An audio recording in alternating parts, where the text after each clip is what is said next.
네, 성도 여러분 반갑습니다. 오늘은 우리 어린이 주일입니다. 5월 달은 가정의 달이고요. 오늘부터 이제 어린이 주일, 다음 주에는 마더스데이가 되는데 오늘 우리 어린 자녀들을 축복하는 마음으로 함께 그렇게 예배하는 날입니다. 이 시간 우리 다 같이 마음을 모아서 주님 앞에 예배 드리겠습니다. 같이 묵도하시겠습니다. 내가 전심으로 주께 감사하며 신들 앞에서 주께 찬송하리이다. 내가 주의 성전을 향하여 예배하며 주의 인자하심과 성실하심으로 말미암아 주의 이름에 감사하오리니 이는 주께서 주의 말씀을 주의 모든 이름보다 높게 하셨습니다. 내가 간구하는 날에 주께서 응답하시고 내 영혼에 힘을 주어 나를 강하게 하셨나이다. 아멘. 존귀하신 하나님의 은혜를 감사드립니다. 오늘 어린이 주일을 맞아 주님께 예배하며 우리에게 어린아이와 같은 마음을 주시고 어린아이의 순전함으로 주님께 예배 드릴 수 있게 하여 주시옵소서. 또한 어렵고 어두운 시대 가운데에서도 우리 자녀들에게 복을 주시고 우리 자녀들이 믿음으로 성장하여 하나님의 영광을 위하여 쓰여지게 하여 주시옵소서. 오늘 이 예배 가운데 임재하여 주시고 우리 마음에 온전한 마음을 주셔서 신령과 진리로 예배하게 하여 주시옵소서. 예수님의 이름으로 기도합니다. 아멘. 찬송가 25장 함께 찬송하겠습니다.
성시교도 함께 하겠습니다. 오늘 함께 할 성시교도 교독문은 96번 어린이 주일입니다. 96번 교독문을 함께 교독하겠습니다.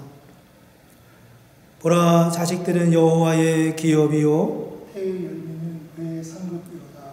젊은 자의 자식은 장사의 수중의 화살 같으니 이것이 그의 화살통에 가득한 자는 복되도다. 이르시되 진실로 너희에게 이르노니 너희가 돌이켜 어린 아이들과 같이 되지 아니하면 결단코 천국에 들어가지 못하리라. 그러므로 누구든지 이 어린아이와 같이 자기를 낮추는 사람이 천국에서 큰 자니라.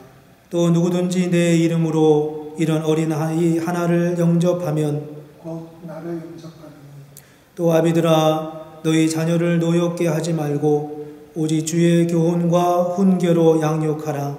마땅히 행할 길을 아이에게 가르치라. 같이 하겠습니다.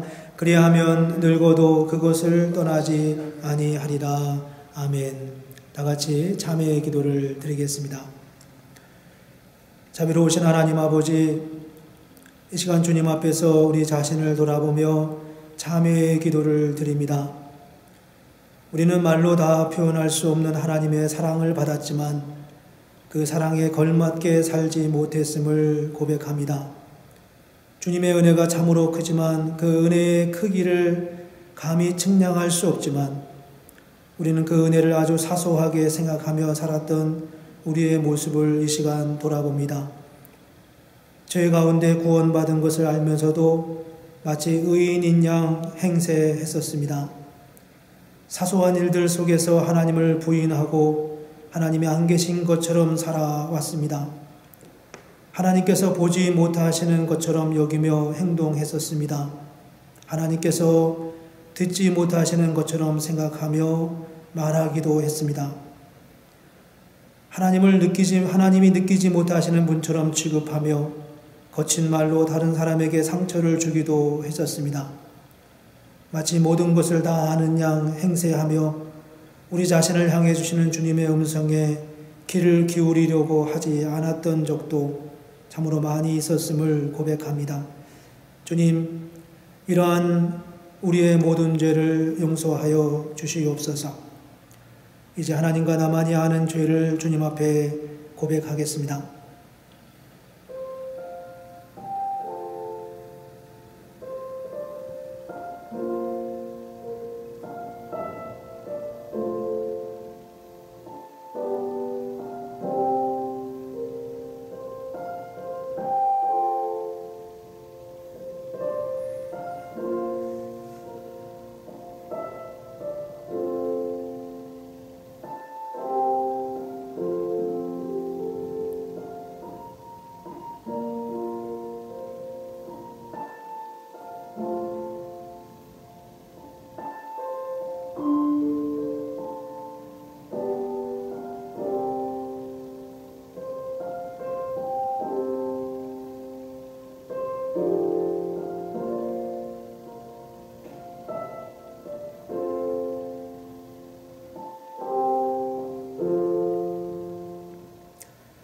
오늘 고백의 기도를 드리는 저와 여러분에게 주님이 주시는 말씀입니다. 하나님께서 우리를 흑암의 권세에서 건져내사 그의 사랑의 아들의 나라로 옮기셨으니 그 아들 안에서 우리가 속량 곧 죄 사함을 얻었느니라. 아멘. 골로새서 1장 13절 14절 말씀입니다. 이 시간 다 같이 사도신경으로 우리의 신앙을 함께 고백하겠습니다.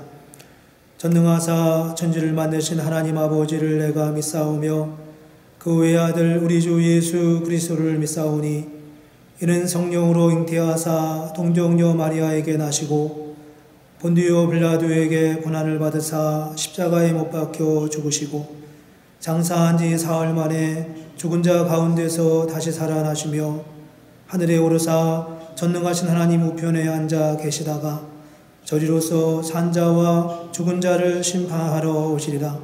성령을 믿사오며 거룩한 공예와 성도가 서로 교통하는 것과 죄를 사하여 주시는 것과 몸이 다시 사는 것과 영원히 사는 것을 믿사옵나이다. 아멘. 찬송가 252장 함께 찬송하겠습니다.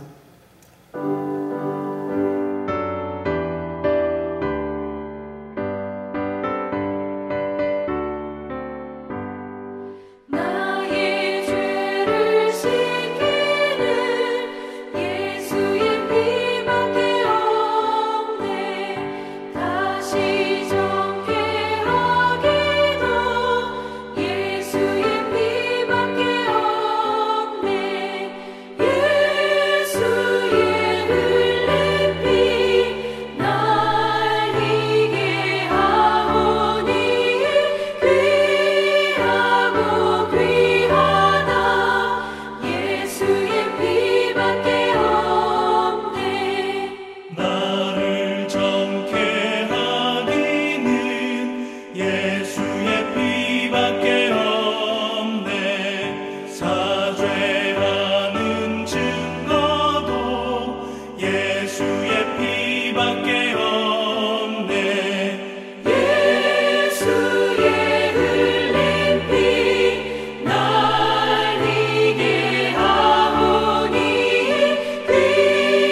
이 시간 우리 예배를 위해서 함께 기도하겠습니다.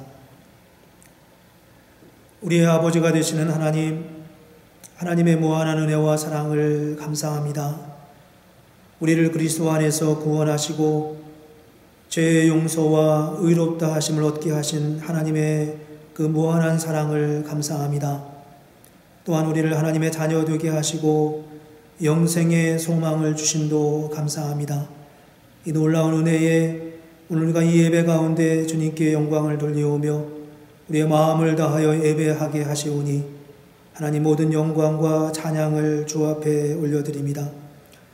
사랑하시는 아버지 하나님, 오늘은 우리가 함께 지키는 어린이 주일입니다. 하나님께서 우리에게 자녀를 주시고 그 자녀를 양육할 수 있는 특권을 주시고 자녀로 인하여 참 많은 기쁨과 감사의 여건들을 허락해 주시니 주님 감사합니다. 우리의 자녀를 건강하게 해 주심도 감사하고 우리 자녀와 함께 같은 믿음으로 주님을 예배할 수 있게 해 주심도 또한 감사합니다. 특별히 오늘 어린이 주일을 맞아 우리가 우리 자녀를 위하여 기도합니다. 하나님, 우리보다 더 어렵고 힘든 상황 속에 살아가고 있는 또 앞으로 살아갈 우리 자녀들을 주님의 손에 올려드립니다. 사랑하시는 주님, 우리 자녀들을 주님의 팔로 잡아 주옵소서. 우리 자녀들에게 믿음을 더하여 주시옵소서. 저들에게 하늘의 지혜와 은혜를 허락하여 주시옵소서. 저들이 하나님을 사랑하고 하나님과 함께 동행하는 복된 하나님의 자녀들이 되게 하옵소서. 저희들이 어디를 가나 어디서나 머리가 되게 하시고 세상에 선한 영향력을 가진 이들이 되게 하여 주시옵소서. 저희로 하여금 복음이 세상에 전해지게 하여 주시며 저들이 주님을 위해 살며 이웃과 함께 마음을 나누며 어렵고 고난받는 이웃과 이 세상의 구석진 곳에서 육체의 질병과 사회의 구조적 모순 속에서 신음하는 이들을 돌아보는 그런 헌신적이고 믿음 있는 자녀들이 되게 하여 주시옵소서. 세상의 문명은 날로 발전하지만 가진 자와 가지지 못한 자 사이의 격차는 나날이 더 벌어지고 있습니다. 우리는 모두 다가오는 세상에서 어떻게 살아남을지, 어떻게 지배자가 될 수 있을지, 어떻게 낙오하지 않을 수 있을지에 대하여 궁리하고 있는지도 모릅니다. 그러나 주님, 이제 우리와 우리 자녀들은 굴곡진 세상, 어두운 세상에서 그늘진 사람들을 돌아보며 저들의 마음을 헤아리며 주님의 사랑, 주님의 복음의 능력으로 저들에게 다가갈 수 있는 믿음을 갖게 하여 주시옵소서. 오늘도 주의 복음을 전하기 위해 애쓰시는 선교사님들을 위하여 기도합니다.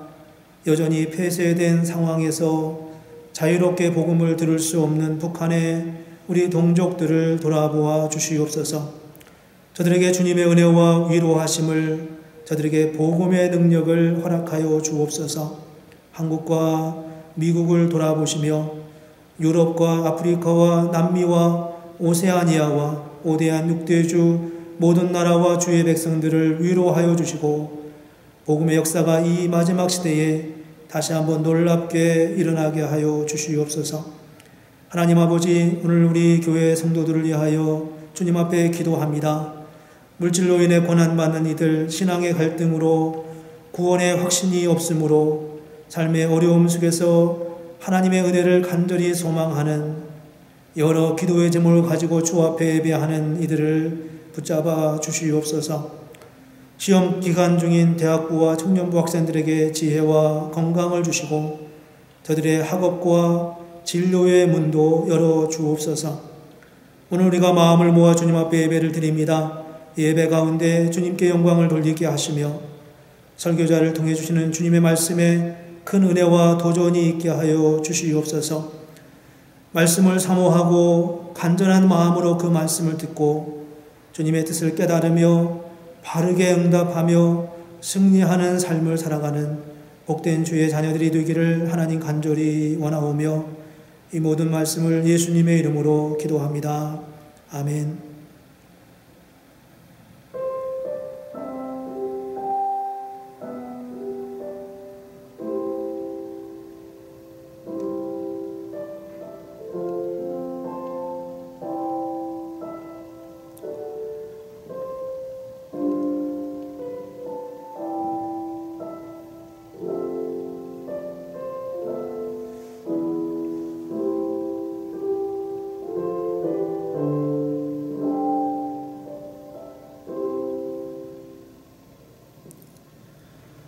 네, 오늘 우리에게 주시는 하나님의 말씀 함께 보겠습니다. 오늘 주시는 말씀은 신명기 11장 18절부터 21절까지입니다.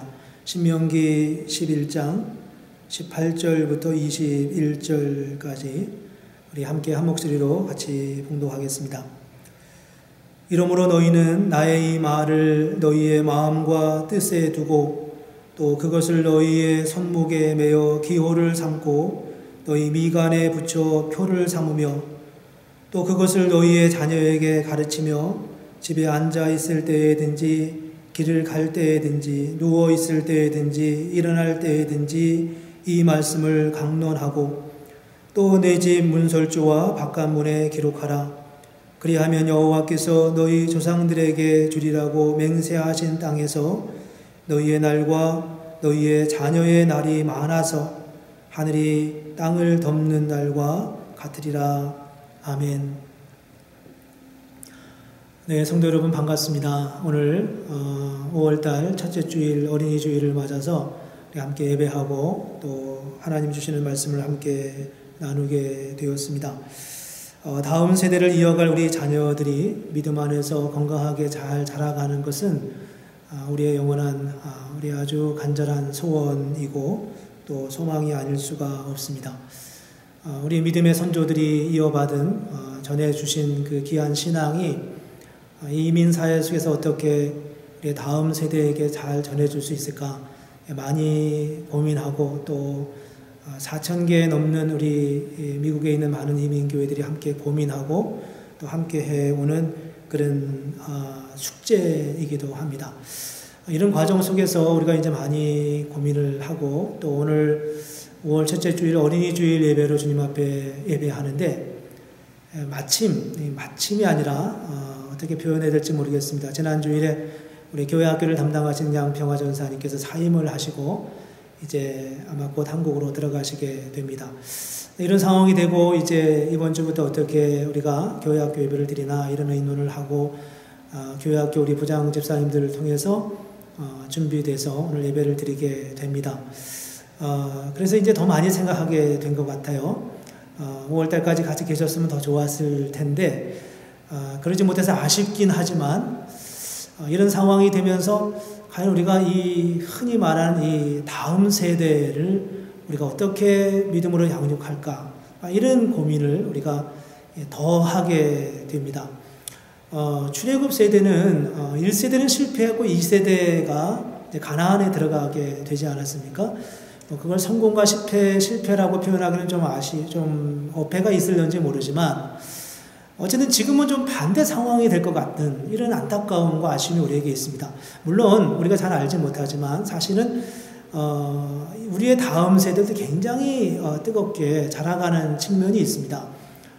다민족 교회 형태로 또 영어권으로 이렇게 자라가고 있긴 하지만 사실 비율적으로는 많이 줄어드는 것도 또 사실이고요. 우리가 1세대 이민자가 중심이 된 교회로서 또 우리 당장 우리 자녀들이 어떻게 믿음으로 설 것인가 이런 고민은 우리가 하지 않을 수가 없습니다.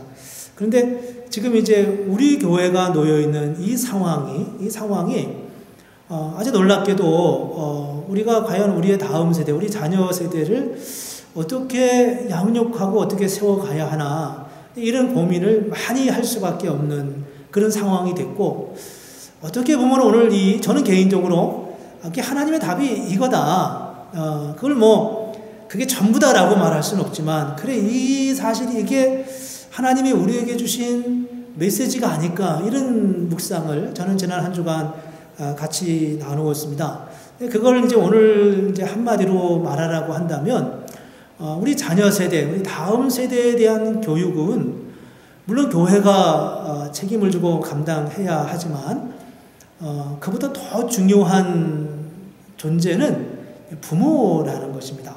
부모가 이 다음 세대의 신앙을 이어받아서 잘 전해주는 그런 역할을 해야 된다는 거죠.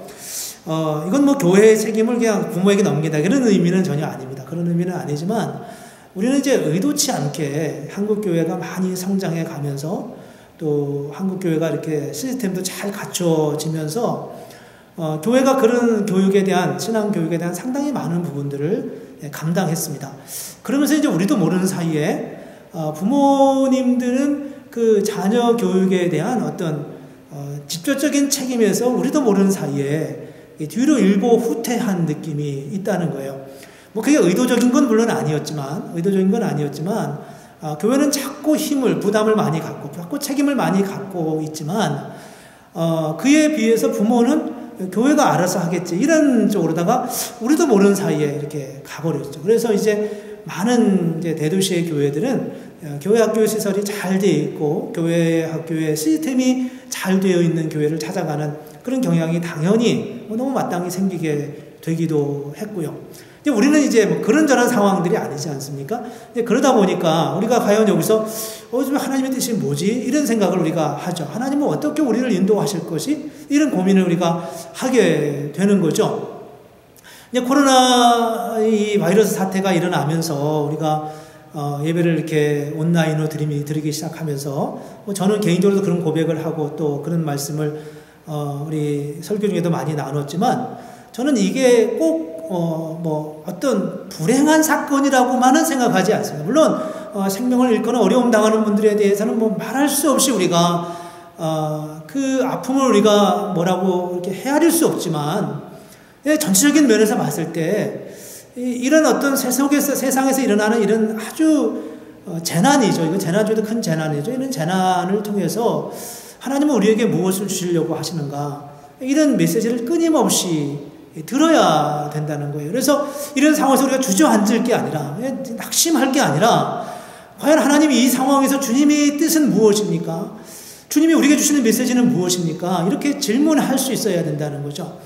그런 면에서 오늘 이 어린이 주일을 맞아서 우리 자녀들은 과연 어떻게 세워가야 하는 것입니까?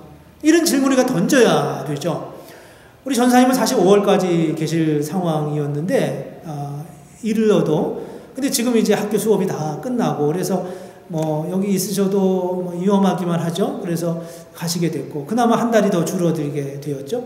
뭐 이런저런 상황들이 우리에게 왜 이러지 이런 생각을 우리가 할 수 있습니다. 그런데 이게 만약에 뭐 코로나 바이러스 자체가 하나님 보내신 거다 이런 질문을 하지 마시고 이거 아니라 과연 이런 상황 속에서 하나님이 우리에게 무엇을 말씀하시는가 라고 질문하면서 주님의 앞에 오늘 어린이 주일을 우리가 맞는다면 저는 이번 한 주간 말씀을 묵상하면서 쉽게 너무도 분명하게 이런 답을 얻습니다. 그거 부모가 조금 더 책임적이어야 돼. 저는 이런 메시지를 듣는 것 같아요. 뭐 부모가 다 책임지라 그런 의미는 아니지만 부모가 자녀들에 대한 신앙에 대해서 조금 더 책임적이어야 된다. 그 메시지를 듣는 것 같아요. 어떻게 하면 우리가 부모가 자녀에게 좀 책임적인 그런 신앙 교육자로서, 신앙의 교사로서, 신앙의 모델로서 우리가 어떻게 부모의 위치를 감당할 수 있을까? 이 아이 그냥 교회에 보냈으니까 교회에서 알아서 가르쳐 주겠지? 이렇게 생각하는 것만은 아니라는 거죠. 근데 오늘 이 상황이 우리로 하여금 꼭 그렇게 생각할 수밖에 없는 그런 생각을 할 수밖에 없는 상황이 우리가 됐어요. 그런 면에서 저는 이게 그냥 뭐 일반적인 일이 아니라 그래 여기서 하나님의 말씀이 있다. 여기 하나님의 음성이 있다. 하나님의 뜻이 있다고 저는 너무 분명하게 제 마음에 느껴졌습니다. 그래서 우리 교회를 좀 어떻게 세워갈까? 이 코로나 바이러스를 지나가면서 우리 교회를 좀 어떻게 세워갈까? 이런 고민을 많이 했어요. 그동안 했던 고민과 그 묵상과 그 묵상이 오늘 이 어린이 주일과 이렇게 만나면서 그래 교회가 좀 더 분명하게 이 길로 가야 되겠다.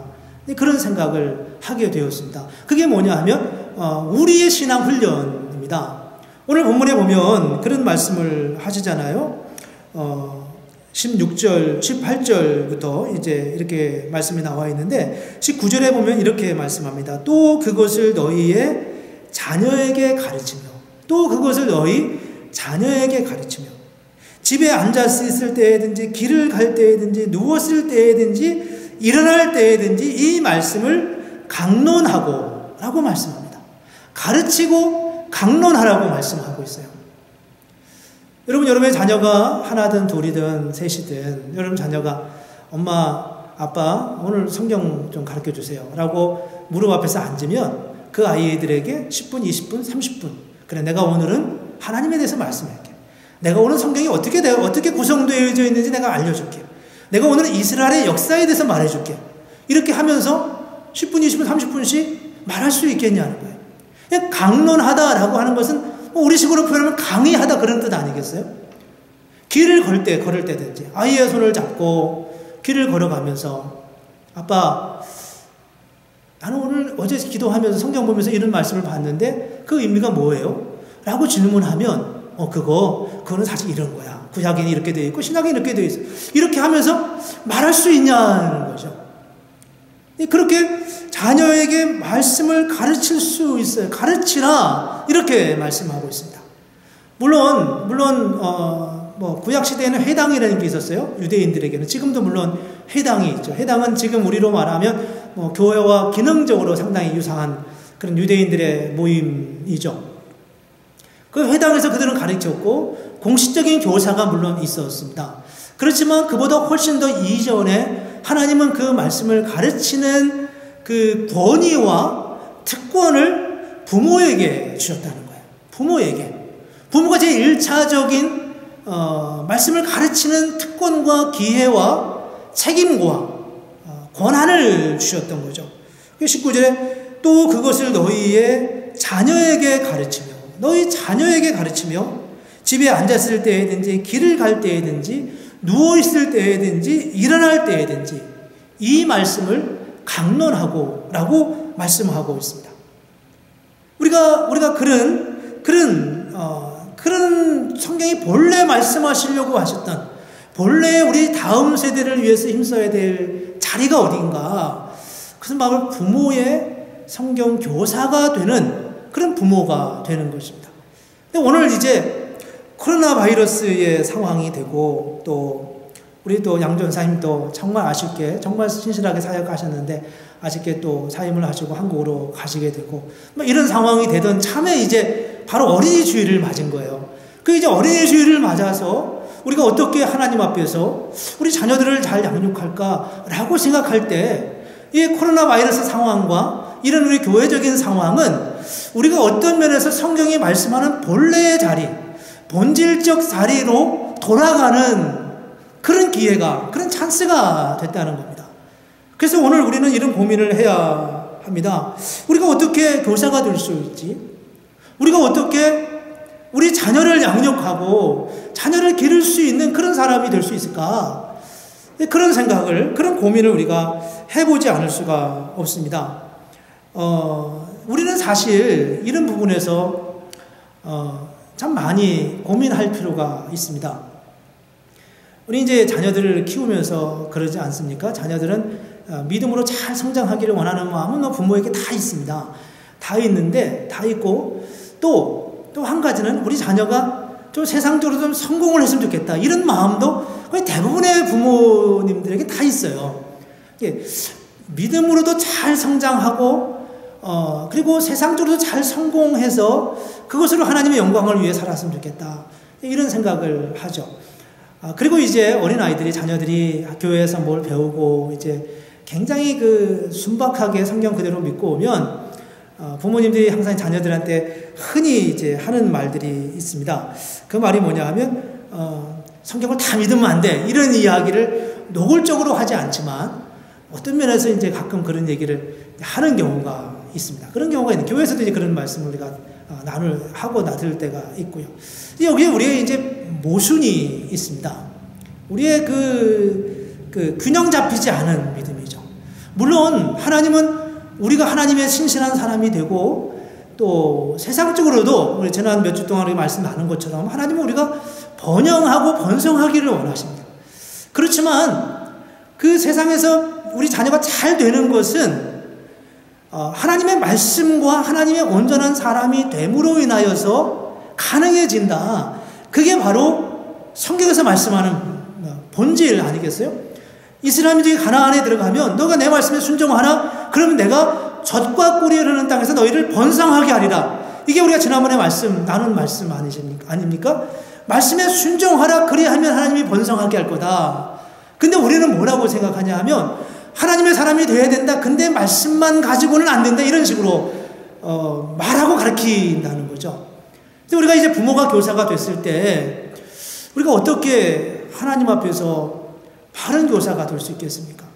우리는 알게 모르게 우리 자녀가 잘 못 되는 것은 뭐 마치 교회의 책임이냐 혹은 뭐 세상의 책임이냐 마치 세상이 뭐 너무 어둡고 타락했기 때문에 우리 자녀가 영향을 받았다 이렇게 생각하기 쉬운데 사실은 그렇지 않다는 거예요.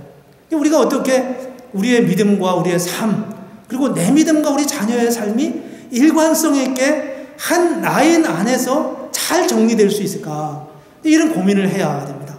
그러기 위해서 내가 믿음으로 서야 우리 부모님들이 믿음으로 온전하게 서야 우리 자녀들이 그 믿음의 대를 이어서 정말 하나님의 은혜와 복을 누리는 그런 삶을 살아갈 수 있지 않겠습니까?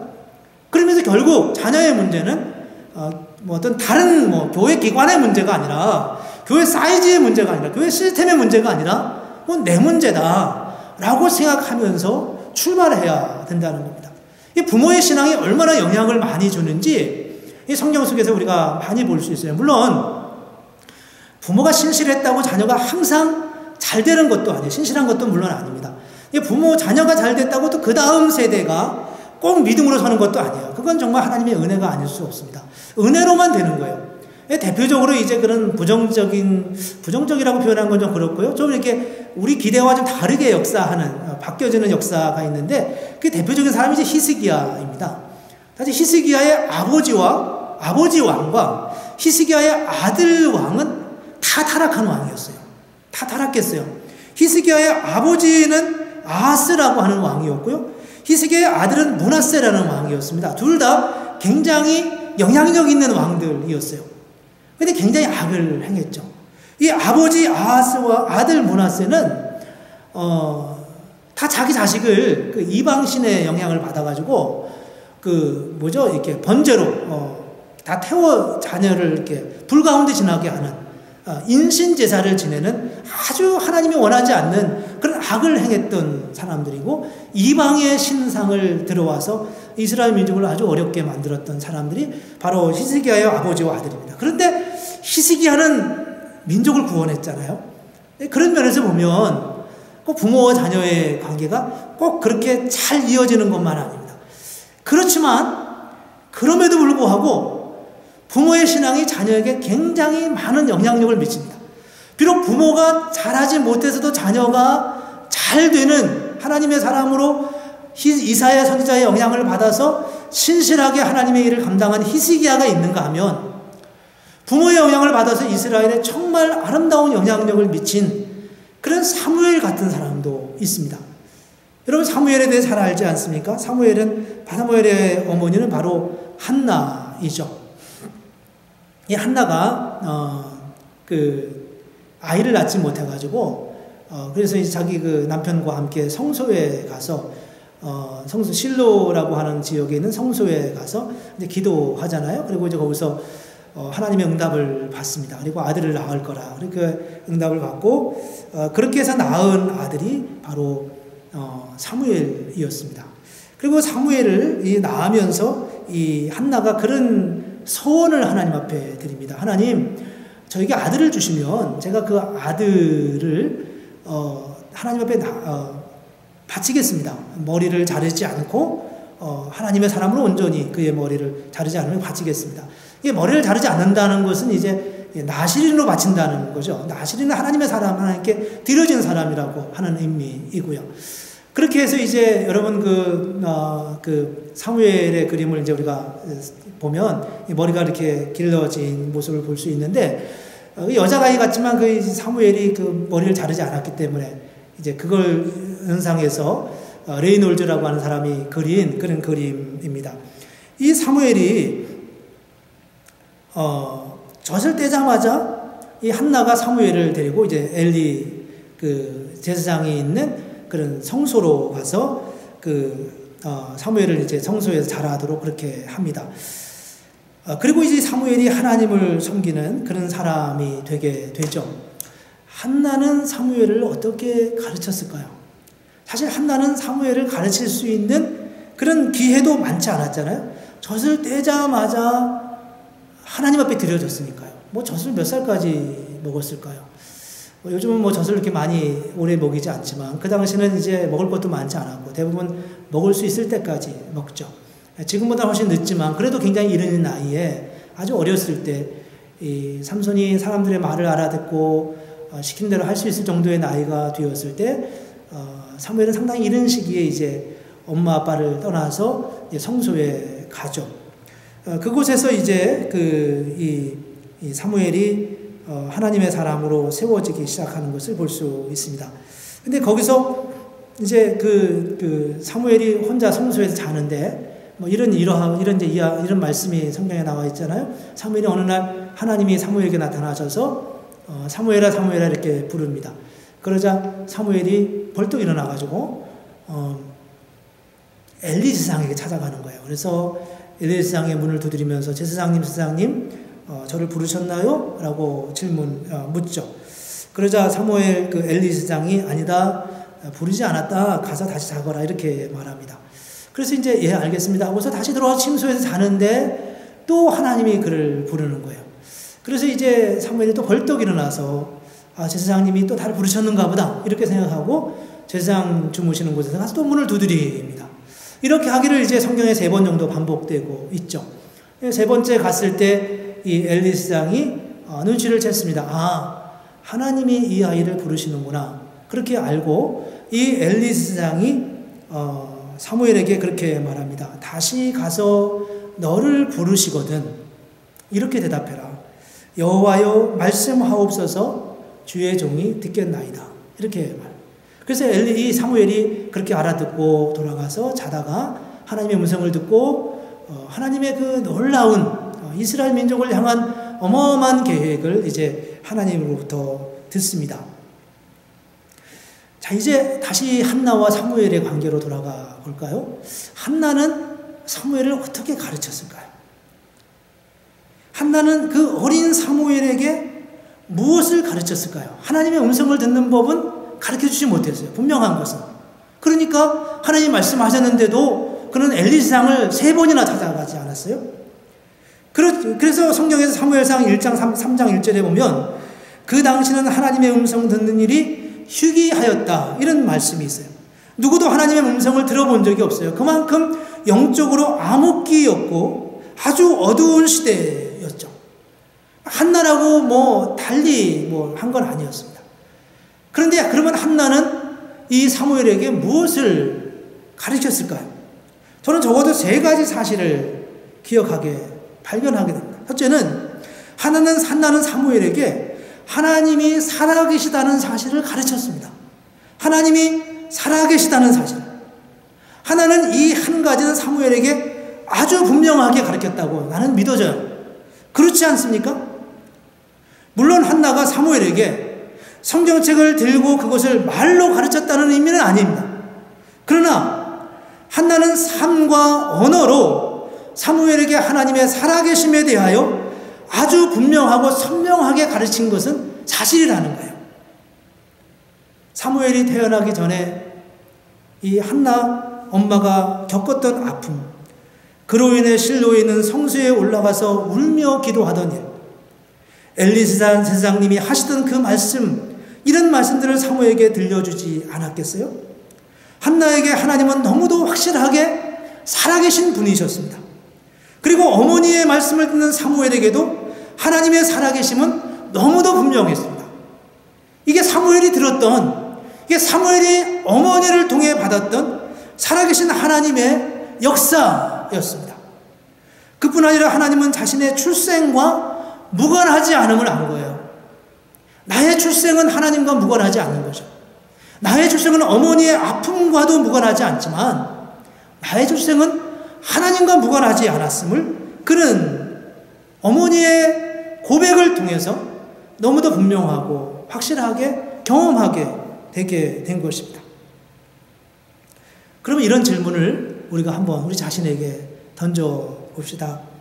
우리 자녀는 나로 인해 하나님의 살아계심을 믿을까 하는 겁니다. 정말 나 자신의 삶 전체를 그분께 올려드릴 만큼 하나님의 살아계심에 대하여 그분의 권위와 능력과 전능하심에 대하여 확실하게 믿을까? 그런 질문을 우리 자신에게 던져봐야 하지 않겠습니까? 이런 말씀을 우리가 듣거나 나누면 우리는 흔히 이제 이렇게 대답을 합니다. 나는 그런 체험이 없어서요. 나도 한나처럼 그런 아픔 속에서 하나님의 아들을 낳는 경험이 있다면 나도 그렇게 할 수 있지 않았을까 이렇게 생각합니다. 나는 불임이라고 하는 고통을 겪지도 않았고 그렇게 생각하는 거죠. 그래서 우리는 흔히 이런 문제를 체험의 문제라고 말합니다. 난 체험이 없어서 이렇게 말하죠.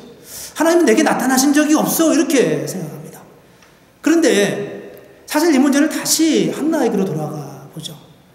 이 문제는 체험의 문제가 아니라 삶의 문제였습니다. 아이를 낳지 못하는 삶의 문제였어요. 그 당시 한나만 불임의 사건을 겪었을까요? 그렇지 않지 않습니까? 많은 여성들이, 많은 여인들이 아이를 낳지 못하는 그런 불임의 고통을 겪고 때로는 가정에서 쫓겨나기도 하고 심한 고통과 아픔이 그들에게 있었을 것입니다. 그런데 한나에게 유일하게 다른 것은 뭐냐 하면 그 문제를 가지고 하나님에게 찾아갔다는 겁니다. 하나님에게로 그 문제를 가지고 간 거예요. 응답의 문제가 아니라 체험의 문제가 아니라 그 이전에 그 문제를 가지고 주님 앞에 가지고 나아갔던 한나의 믿음에 있었다는 것입니다. 우리는 얼마만큼 우리의 삶의 문제를 하나님에게 가지고 가느냐요. 내가 힘들고 어려울 때, 내가 삶의 문제에 부딪혔을 때, 내가 누군가의 갈등 관계에 있을 때, 내가 재정적으로 힘들고 어려운 상황 속에 있을 때 우리는 얼마만큼 그 문제를 하나님께로 가지고 가냐는 겁니다. 낙심하면 기도하는 일도 잊어버리고요. 조금 힘들면 주님 앞에 예배하는 일도 힘들고요. 조금 상처를 받으면 부정적인 언어를 우리 입에서 쏟아내고요. 언제 하나님이 우리를 통해서 한나에게 주셨던 그런 역사, 그런 은혜를 끼칠 수 있겠냐는 겁니다. 물론 여러분 우리가 다 그런 건 아니지만요. 오늘 한나의 초점은 체험의 문제가 아니라 삶의 아픔을 매번 겪을 때마다 하나님에게로 가지고 나갔다는 거예요. 그가 1년만 그런 게 아니잖아요. 매년 남편과 함께 또 다른 부인이었던 분인나와 함께 남편과 성소에 실로에 있는 성소에 갈 때마다 그런 아픔으로 기도했어요. 나의 삶의 문제를 해결해 줄 수 있는 분은 오직 하나님밖에 없다. 이렇게 고백한 거였죠. 그게 바로 한나의 고백이었습니다. 한나는 하나님은 살아계시다고 믿었던 거였죠. 그리고 그 고백으로 그 믿음으로 기도하고 그 믿음으로 기도한 후에 그 결과로 얻은 사무엘에게 그는 살아계신 하나님이 어떻게 우리 가운데 함께 하시는지를 너무도 분명하게 보여준 거죠. 교회학교 교사가 열심히 가르치고 말씀을 가르쳐도 돌아온 아이에게 뭐 배웠어 오늘? 그러면 이런 거 배웠어요. 그러면 말씀만 가지고 다 되는 게 아니야. 어떤 식으로든 그렇게 말해본 적이 혹시 없으십니까? 우리는 정말 두려운 마음으로 하나님 말씀을 받아야 됩니다. 정말 우리는 하나님의 살아계심을 믿는가? 정말 우리 아이는 나를 통해서, 엄마인 아빠인 나를 통해서 하나님이 살아계시다고 하는 고백을 저들이 읽고 있는가? 보고 있는가? 이 질문에 우리가 답하지 못하면 교회가 아무리 좋은 시스템을 가지고 우리 자녀를 세운다 하더라도 그들이 세상을 이기는 믿음의 자녀로 살아갈 수 있겠습니까? 우리가 정말 오늘 이 말씀을 보면서 하나님의 은혜, 어떻게 하나님의 살아계심을 이론이 아니라, 말이 아니라 삶과 함께 우리 아이에게 전해줄 수 있을까? 고민하고 기도하고 또 돌아보면서 하나님, 나를 통하여 우리 아이가 하나님을 알기를 원합니다. 그렇게 기도할 수 있었으면 좋겠습니다. 그리고 내가 비록 부족해도 부족함은 하나님이 그것을 가리워 주시지만 내가 그런 거에 대한 사명 자체가 없으면, 인식 자체가 없으면 어떻게 하겠어요? 그건 다른 문제이지 않겠습니까? 정말 우리 샬롯을 한인교회의 모든 학부모님들 또 이미 자녀들이 이미 장성했다 하더라도 우리 모두를 통해서 우리 다음 세대가 하나님의 살아계심을 인정하고 고백하는 그런 은혜가 우리에게도 있었으면 좋겠습니다. 두 번째로 한나가 사무엘에게 가르쳐 준 것은 순종하는 법이었습니다. 순종.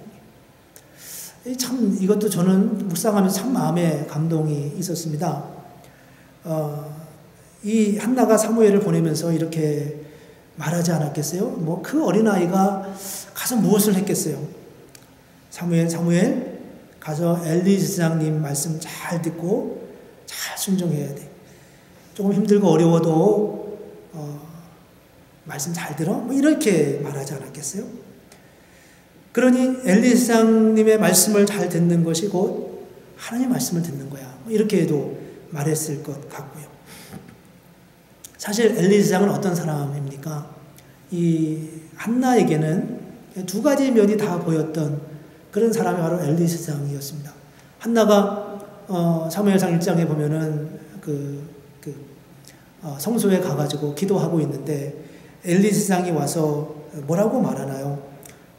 이 주저리 이렇게 뭐 막 울면서 이렇게 기도하니까 이게 그냥 기도를 하는 건지 아니면 술에 취해가지고 와서 주정을 하는 건지 엘리 제사장이 보기에는 도무지 구분하기가 어려웠습니다. 그래서 이제 엘리 제사장이 이 한나에게 이렇게 말하잖아요. 언제까지 취하여 있겠느냐? 포도주를 끊으라. 이 여인아, 제발 이제 술 끊고 주정을 하려면 다른 데 가서 하지. 왜 성소에 와서까지 주정을 하냐고. 내가 이제까지 너의 그 주정하는 걸 기다리다 이제는 견딜 수 없어 너에게 이야기하는 거다. 뭐 이런 어감으로 지금 말하는 거잖아요. 이 여인아, 술 좀 끊으라. 언제까지 취하여 있겠느냐. 이 한나가 지금 얼마나 아픈 마음으로 기도하는데 이스라엘의 그 유일한 대제사장이었던 엘리라고 하는 제사장이 자신의 아픔조차도 알아보지 못할 만정 차라리 무관심하게 내버려 두든지 고작 한다는 말이 이런 말이냐고요. 이 여인아, 술 좀 끊어라. 언제까지 취하여 있겠느냐 라고 말하는 이 말이 이 한나에게 얼마나 아픔이 되었겠어요. 차라리 좋은 말은 못해줘도 왜 그런 말을 하냐고요. 그런데 한나는 그럼에도 불구하고 사무엘에게 무엇을 가르쳤을까요? 그 말을 잘 들으라고 말한 거예요. 그 말은 이 사무엘이 하나님의 음성을 들었을 때 엘리 제사장에게 뛰어가는 모습에서 우리는 알 수 있습니다. 엘리는 그 당시 90살이 넘었어요.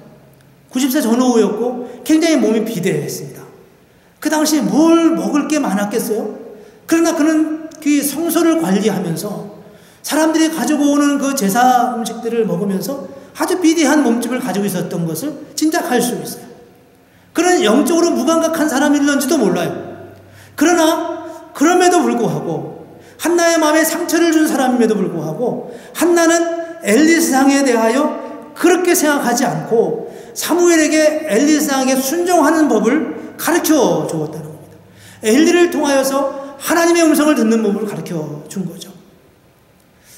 오늘 이 시대에도 보면 사실 하나님의 음성을 듣는데 가장 장애물이 되는 분들이 누구냐 하면 우리의 우리보다 신앙의 연조가 많은 사람들이에요. 우리보다 1년 먼저 교회 나온 사람이 나에게 상처를 주면 아픔이 됩니다. 어제 예수 믿는 사람이 나보다 1년 더 먼저 믿는 사람이 저렇게 할까? 거기다 교회에서 직분을 맡은 사람이면 더 그렇죠. 구역장님을 통해서 상처를 받으면 더 아픈 거예요. 장로님을 통해서 상처를 받으면 그건 더 말할 수 없고요. 하다못해 목회자를 통해서 상처를 받으면 그냥 감당할 수가 없는 상황이 되어버립니다. 그럴 수밖에 없어요. 하물며 엘리 제사장에게 상처를 받았어요. 그런데 그렇게 상처를 받으면 그게 하나님의 음성을 듣는데 장애물이 되어버리고 맙니다. 그런데 한나는 그렇지 않았어요. 하나님의 음성을 듣는 법을 알았고 거기에 거저거리고 거기에 방해가 되는 모든 사람들, 모든 세력들을 다 해결하고 그리고 자신의 아들 사무엘로 하여금 하나님의 음성을 어떻게 듣는지를 그리고 그것도 그 영적인 무지해 있던 엘리 세상을 통해서 그 안내를 받는 그런 놀라운 하나님의 은혜를 누리는 그런 사람이 되었습니다. 이 일을 우리가 부모가 하지 않으면 안 됩니다. 교사가 이걸 가르칠 수는 없는 거예요. 교사가 이 일을 가르치는 건 그냥 이론적인 것뿐일 수 없습니다. 부모가 정말 실존적으로 삶의 자리에서 이 사실을 분명하게 보여줄 수 없으면 우리 자녀들이 하나님의 음성을 듣는 것은 그리 녹록한 일이 아닐 수 있습니다.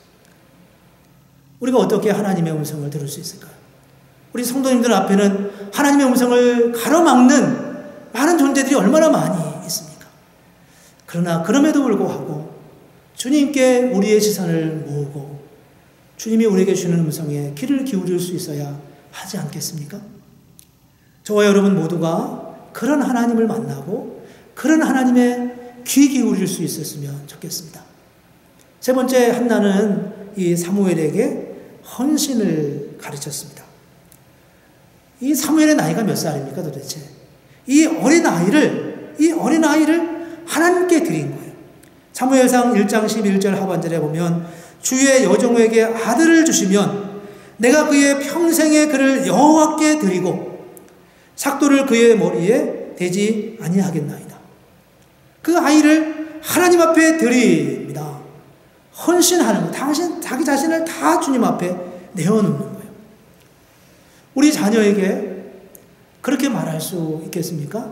너의 인생은 하나님의 것이야 라고요. 너의 인생은 너의 것이 아니라 하나님의 것이, 부모의 것도 아니고요, 너 자신의 것도 아니고요, 하나님과 이 세상의 이웃을 위하여 너의 삶을 드려야 된다고. 그렇게 말할 수 있겠습니까? 그래서 우리의 사명을 끊임없이 밖에서 찾아가는 겁니다. 하나님은 나를 왜 이 땅에 보내셨을까? 하나님은 왜 나를 여기에 태어나게 하셨을까? 하나님은 왜 나로 하여금 여기서 하나님을 알아가게 하며 나의 삶을 선하게 인도해 가실까? 그 목적을 주님 앞에 끊임없이 찾으며 주님 앞에 나아가는 것입니다. 저는 이 말씀을 보면서 결론적으로 세 개를 또 준비했었거든요. 첫째는 믿음의 그릇을 준비합시다. 둘째는 열정을 가집시다. 그리고 세 번째 마지막으로 한 번 더 강조하고 싶은 것은 우리가 그렇게 선한 우리 자녀들의 선한 교사로서의 부모가 되기 위해서 그런 말씀의 훈련이 되어야 됩니다. 저는 사실 오늘 이 어린이 주일을 통해서 가장 많이 강조하고 싶은 게 바로 이 부분이었어요. 우리가 앞서 말씀했듯이 길을 갈 때든지 누웠을 때든지 일어날 때든지 이 말씀을 강론할 것이며 이렇게 말씀했잖아요. 자녀에게 말씀을 가르칠 수 있어야 됩니다. 아이하고 함께 10분의 시간이 주어져 있어요. 그럴 때 아이에게 옆에 종이가 있으면 종이를 가지고 하나님이 우리를 어떻게 구원하는지 아니? 하면서 종이에 도표를 그려가면서 하나님은 여기 계시고 인간은 이쪽에 있는데 하나님은 우리를 풍성하게 만드시고 하나님의 형상으로 만드셨는데 인간은 죄를 짓고 그 죄로 인하여 심판을 받고 그 심판으로 인하여 두 번 죽게 되는, 죽음을 이르게 되고 죽음 위에 심판이 있는 그런 삶에 이르게 돼서 하나님과 우리 사이 간격이 멀어졌어. 그래서 우리는 여러 가지 방법으로 하나님에게 이르려고 하지. 물질로 이르려고 하고 또 지식으로 이르려고 하고 명예를 얻으면 구원에 이를 것 같고 뭐 이런 권력을 가지면 구원에 이를 것 같지만 그 모든 것이 다 실패할 수밖에 없는데, 그래서 그 간격을 메꾸기 위해서 우리의 구원을 이루기 위해서 예수님께서 이 땅에 오셔서 십자가에 죽으시고 그 십자가로 이 벌어진 하나님과 우리와의 관계를 이어져서 우리는 단지 로마서 10장에 있는 말씀대로 믿음과 말씀을 듣고 믿음으로 구원에 이르게 했어. 그래서 말씀을 듣는 게 중요한 거야. 그래서 믿는 게 중요한 거야. 이렇게 그림을 그려가면서 구원에 대해서 가르쳐 줄 수 있을까요? 성경을 열고 성경의 페이지수를 열어가면서 뭐 로마서 출애기라는 것도 있고요. 여러 가지 방법으로 아이들에게 구원과 믿음에 대해서 말할 수 있냐는 거예요. 실제로 우리가 교사가 되어야 되지 않겠습니까? 실제로 우리 아이들에게 정말 중요한 것이 무엇인지를 가르쳐줘야 됩니다. 오늘날 시대는 감성적인 터치를 굉장히 중요하게 여깁니다. 그래서 우리 마음에 어떤 찬한 느낌을 갖는 게 굉장히 참 우리에게 위로가 되죠. 단 한마디라도 하나님은 당신을 사랑하십니다 라고 말하면 그게 위로가 돼요. 하나님이 당신과 함께 하십니다 라고 하면 마음에 힘이 되죠. 그런 감성적인 터치에 우리는 굉장히 민감해 있어요. 그런데 하나님을 안 믿는 사람들이거나 하나님에 대한 그런 고백이 없는 사람들은 그런 말로 감동을 안 받습니다. 그들에게 말씀을 가르치는 게 먼저예요. 말씀을 잘 전하고 그래서 뭐 설득이 돼야, 우리 논리적 설득이 돼야 그 다음에 이제 그 말씀을 들을 수 있는 준비가 비로소 되는 거죠. 말씀 후에 감동이 있는 거고, 고백 위에 주님이 나를 위해 구원하셨다고 하는 기본적인 고백이 있고 난 다음에서야 우리는 하나님의 은혜와 말씀을 들을 수 있는 그런 귀가 열리기 시작하는 것입니다. 그런 면에서 우리는 말씀을 가르치는 교사로서의 부모의 역할이 전 필요하다고 생각해요. 그래서 이 어린이 주일에 우리가 어떻게 우리 자녀들을 세울까?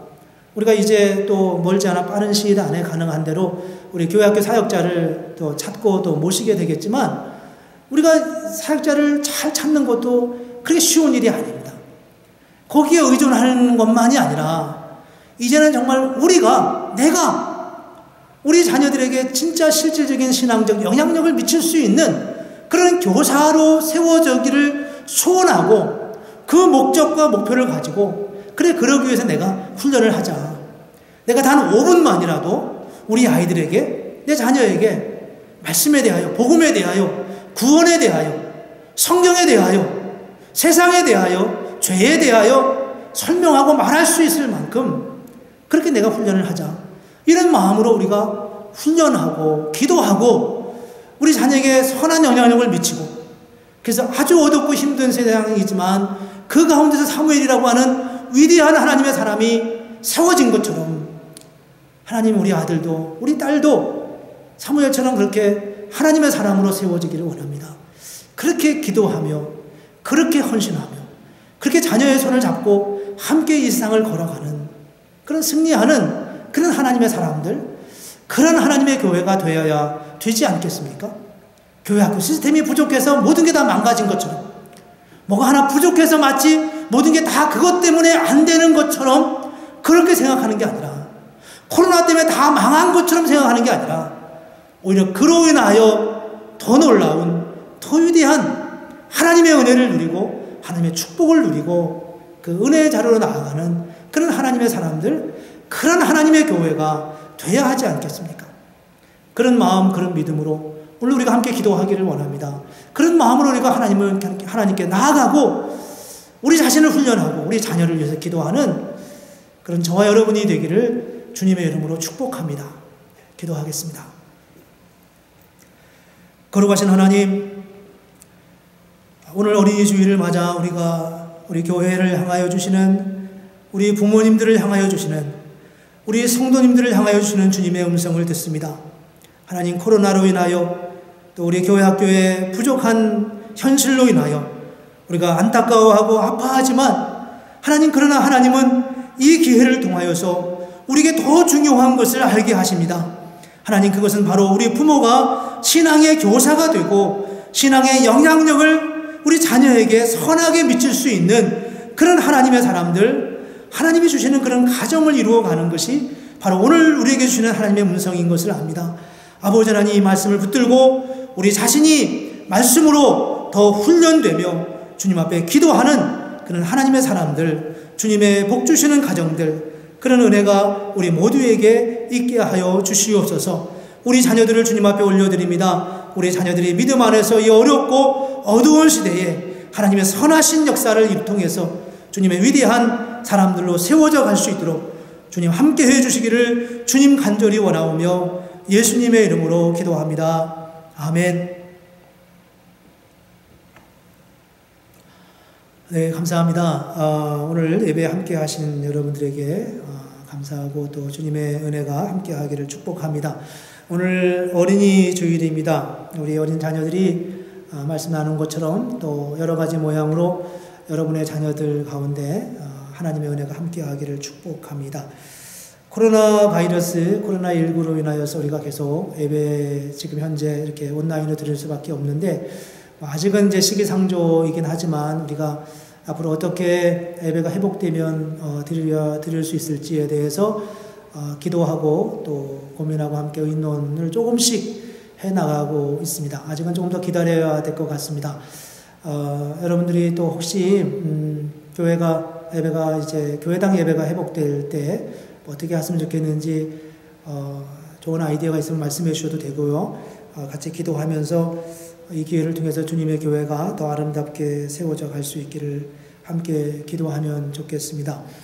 더불어 우리 기도하는 일에 더 힘써 주시고요. 어려움 당하시는 분들, 또 코로나 확진을 받거나 또 코로나로 인해서 생명을 잃어버린 이들의 가족들, 정말 안타까운 일들을 너무 많이 보고 수치가 너무 많이 올라가서 참 마음이 아쉽고 안타까운데, 모쪼록 이러한 기간 동안 하나님의 위로와 은혜가 또 하나님이 더 크신 뜻을 깨달아가는 그런 은혜의 기회가 되도록 함께 많이 기도해 주시면 좋겠습니다.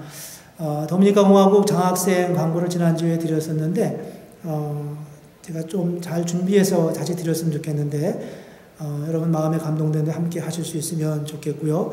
또 기회가 되면 우리 선교부장님하고 의논해서 한 번 더 여러분에게 안내하도록 하겠습니다.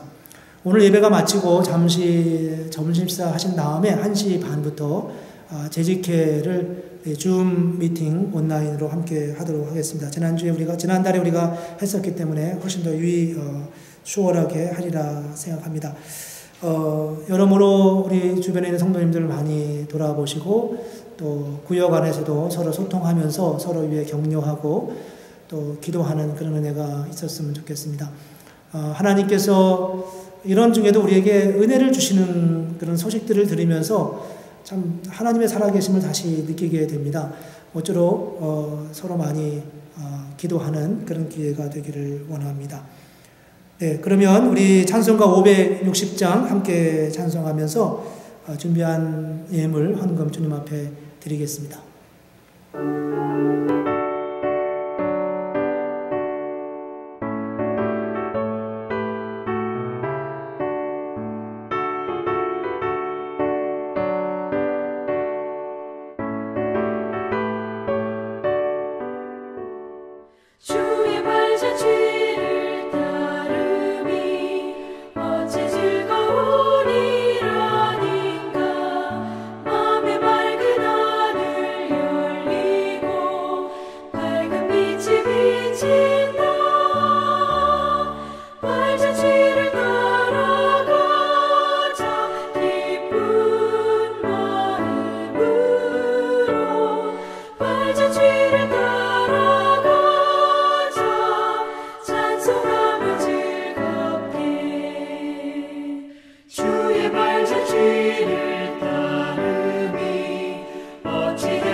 주의 발자취를 따르미 어찌 든든한 일 아닌가.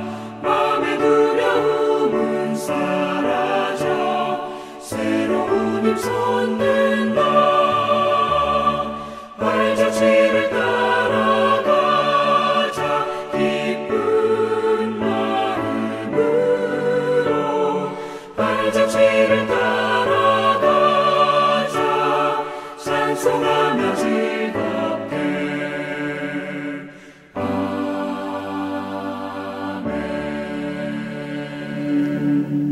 네, 함께 기도하겠습니다. 거룩하신 하나님, 하나님의 은혜를 감사합니다. 오늘도 우리가 온라인으로 함께 예배하게 하시고 하나님의 은혜를 맛보며 어린이 주일을 맞아 어떻게 우리의 신앙을 우리의 자녀들에게 어떻게 우리의 신앙을 다음 세대에게 전할 수 있는지 말씀을 통하여 함께 보며 묵상하였습니다. 아버지 하나님, 우리에게 그리스도를 알게 하시고 하나님의 자녀로 그 특권과 은혜를 누리게 하여 주셨습니다.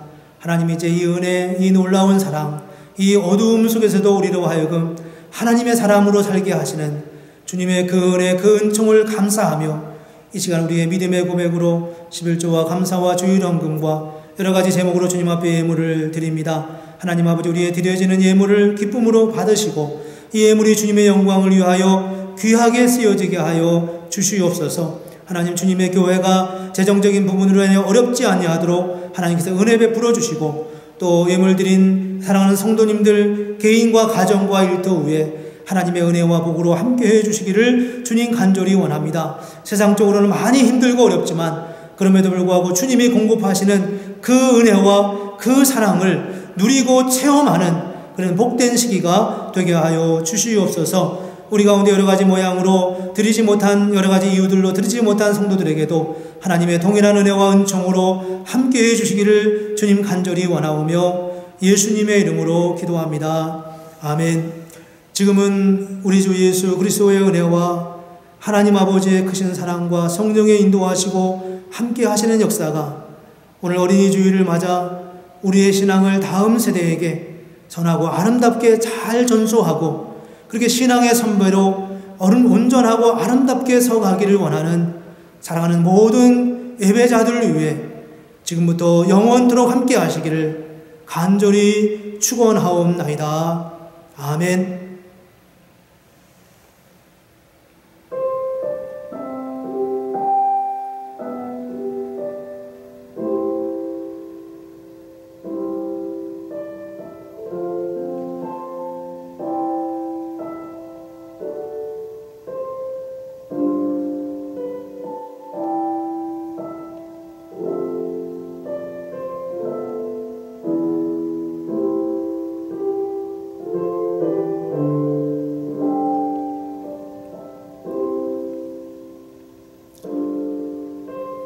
네, 오늘 예배에 참석하신 성도님들께 감사드립니다. 여러분, 한 주간 동안 여러분의 삶의 자리에서 승리하시고 또 건강 잘 지키시고 또 기도하면서 주님과 함께하는 복되는 한 주 되기를 축복합니다. 네, 감사합니다.